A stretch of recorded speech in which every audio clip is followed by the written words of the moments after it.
Hello everyone, सत श्री अकाल।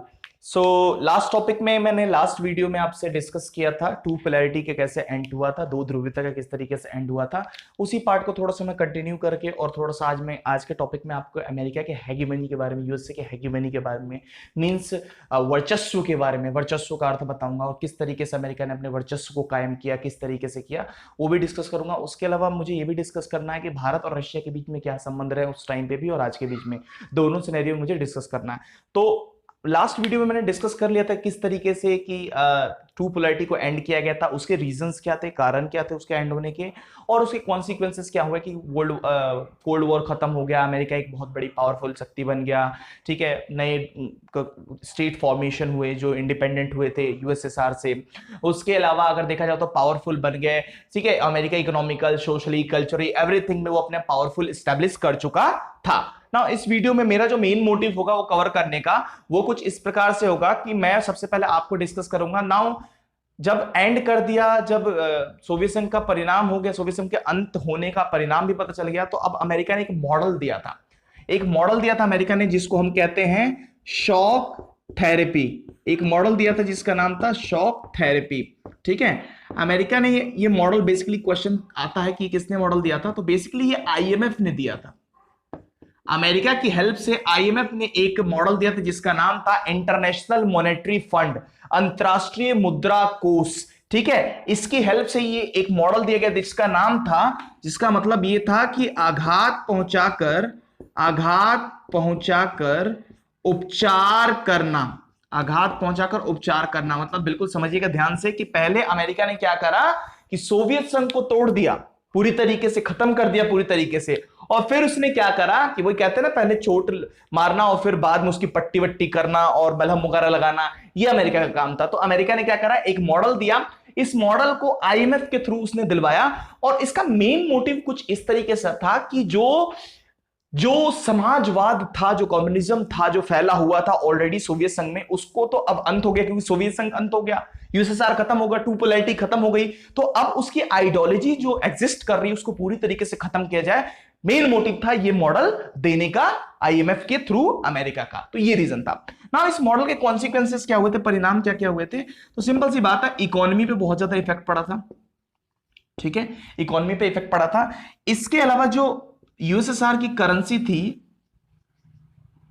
उसका नाम था Russia rouble, that was a rouble currency थी, रशिया की रूबल करेंसी थी, ठीक है, रूस की रूबल करेंसी में, इसमें पूरी तरीके से मतलब नाटकीय रूप से गिरावट आई, इसके मतलब वैल्यू में एक तरीके से पूरी तरीके से गिरावट आ गई। फिर क्या किया गया, तकरीबन 19% इंडस्ट्री को उल्टे सीधे दामों पर बेच दिया गया। फिर प्राइवेट फर्म को सबसे ज्यादा अमेरिका ने क्या कर दिया, इनवाइट कर दिया यूएसएसआर में कि प्राइवेट फर्म आएगी, निजी कंपनी आएगी, ठीक है, पूरी तरीके से यहां पे लाइसेंस फ्री काम कर दिया, मतलब बिल्कुल पूरी तरीके से यहां पे पूरी अर्थव्यवस्था पर पूरा इसने अपना, मतलब कैपिटलिज्म की, पूंजीवाद की जो आइडियोलॉजी थी, मतलब पूंजीवाद की जो आइडियोलॉजी थी, जो कैपिटलिस्ट की जो आइडियोलॉजी थी कि एक तरीके से फ्री इकोनॉमी होनी चाहिए जिसमें गवर्नमेंट का बिल्कुल इंटरफेयर नहीं होना चाहिए, फ्री लाइसेंस होना चाहिए, प्राइवेट कंपनी को ज्यादा ऑनरशिप दी जानी चाहिए, ठीक है, इसीलिए इंडस्ट्री को एक तरीके से एग्रीकल्चर का भी उन्होंने प्राइवेटाइजेशन कर दिया। तो एक प्रॉपर तरीके से इन्होंने पूरा सिस्टम ही चेंज कर दिया यूएसएसआर में आकर। नाउ ये सारा का सारा कॉन्सेप्ट था। तो शॉक थेरेपी आपको समझ में आ गया, आईएमएफ ने दिया था, अमेरिका ने हेल्प से आईएमएफ ने दिया था। मेन रीजन यही था कि पहले तो सोवियत संघ को तोड़ देना, यूएसएसआर को तोड़ देना, और उसके बाद फिर उसकी मलहम पट्टी करना। फिर ये कॉन्सेप्ट है, कॉन्सिक्वेंसेस हुए थे ना। अब हमें समझना जरूरी है, जो बहुत ज्यादा इंपॉर्टेंट पार्ट है वो क्या है कि अब जब ये खत्म हो गया तो फिर हुआ क्या कि यूएसएसआर से जितने भी कंट्री इंडिपेंडेंट हुए, यूएसएसआर के एंड होने के बाद जितने भी कंट्री इंडिपेंडेंट हुए थे, उनमें क्या हुआ कि उनमें कुछ आंतरिक, मतलब एक तरीके से देखा जाए तो इंटरनल डिस्टर्बेंस स्टार्ट हो गए। जैसे एग्जांपल के लिए मैं देता हूं आपको, जैसे रशिया में यूक्रेन और चेचन्या में, एक तरीके से चेचन्या और दागिस्तान रशिया का एक छोटा सा पार्ट है, जहां पर एक तरीके से इंटरनल वॉर स्टार्ट हो गया एक तरीके से। उसके बाद आप देख लो चेकोस्लोवाकिया को दो भागों में बांट दिया गया, चेक एंड युगोस्लाविया अलग तरीके से कर दिया गया। सो ऐसे बहुत सारे सोवियत संघ के एंड के बाद में, यूएसएसआर के एंड होने के बाद में बहुत सारे उसके स्टेट जो उसके अंडर में थे उनमें वॉर छिड़ गया प्रॉपर तरीके से। अब हम बात करेंगे जो सबसे इंपॉर्टेंट टॉपिक है, इंडिया एंड रशिया का रिलेशनशिप क्या था।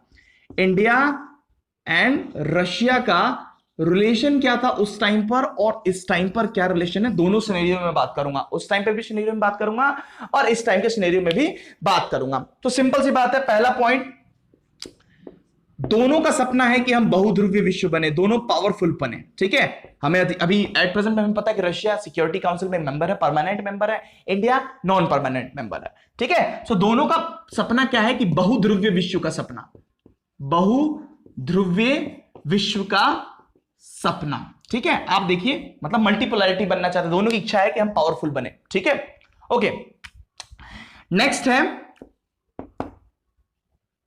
एक तो ये हो गया। दूसरी चीज है कि इंडिया और रशिया में अगर देखा जाए तो इंडिया सबसे ज्यादा रशिया से वेपन लेता है, मतलब दूसरे नंबर पर सबसे ज्यादा अगर कोई वेपन लेता है रशिया से तो वो इंडिया लेता है।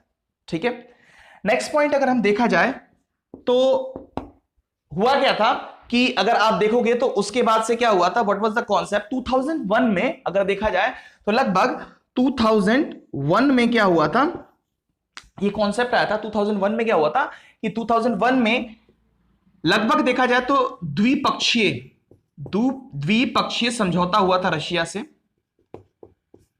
ठीक है, ये हुआ था रशिया से समझौता। उसके अलावा सबसे इंपॉर्टेंट देख लीजिए, 2016 में गोवा में एक ब्रिक्स सम्मेलन हुआ था।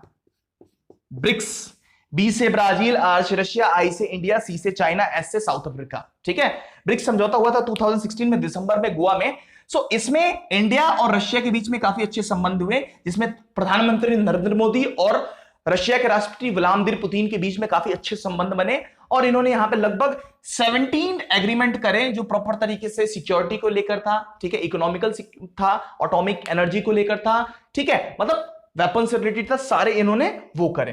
ठीक है, सो आप ये कह सकते हो। उसके अलावा भारत रशिया से ऑयल लेता है, तेल लेता है, पूरी तरीके से बहुत सारी प्राकृतिक संसाधन लेता है। ठीक है, तो आप ये इंक्लूड कर सकते हो। तो इंडिया और रशिया के बीच में अभी करंटली राजनाथ सिंह का दौरा है, लगभग 2 दिन पहले, बिफोर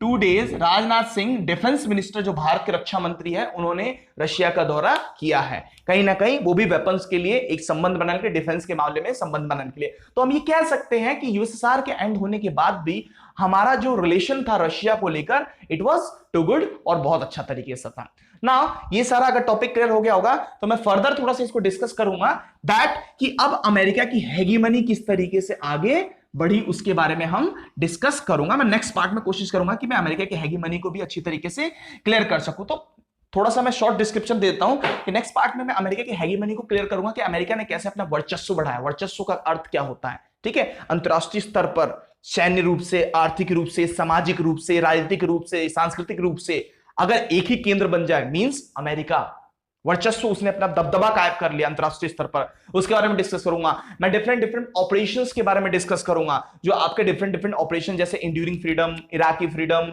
ठीक है, इनफाइनाइट रीच के बारे में हम डिस्कस करेंगे नेक्स्ट पार्ट में। सो उम्मीद है कि मेरे को अच्छी तरीके से क्लियर होगा टू पोलैरिटी के कैसे एंड हुआ, रशिया और इंडिया के बीच में क्या रिलेशंस रहे। ठीक है, तो इसमें इंपॉर्टेंट क्वेश्चन हम ये डिस्कस कर सकते हैं कि रशिया का मतलब एक तरीके यूएसएसआर का क्या पॉलिटिकल सिस्टम था, इकोनॉमिकल सिस्टम क्या था। दूसरा क्वेश्चन ये हो सकता है। तीसरा question, what was the reason क्या था टू पोलैरिटी का एंड होने का, मतलब यूएसएसआर का एंड होने का सबसे बड़ा रीजन क्या था, ये भी क्वेश्चन आ सकता है। परिणाम क्या थे, कॉन्सिक्वेंसेस क्या थे, ये भी हो सकता है। शॉक थेरेपी क्या है, शॉक थेरेपी का परिणाम क्या है, ये भी हो सकता है। लास्ट, इंडिया और रशिया के बीच में संबंध। उम्मीद है अच्छी तरीके से क्लियर हो गया। धन्यवाद, मिलते हैं नेक्स्ट वीडियो में। लाइक करिए, शेयर करिए, कमेंट करिए। अच्छा लगे तो कमेंट में सजेशन ये भी डालिए कि मुझे और किस टॉपिक पर वीडियो बनाना चाहिए। जो भी टॉपिक में दिक्कत हो आप मुझे बेझिझक बोल सकते हैं। उम्मीद है अच्छी तरीके से क्लियर हो गया। मिलते हैं, धन्यवाद, थैंक यू।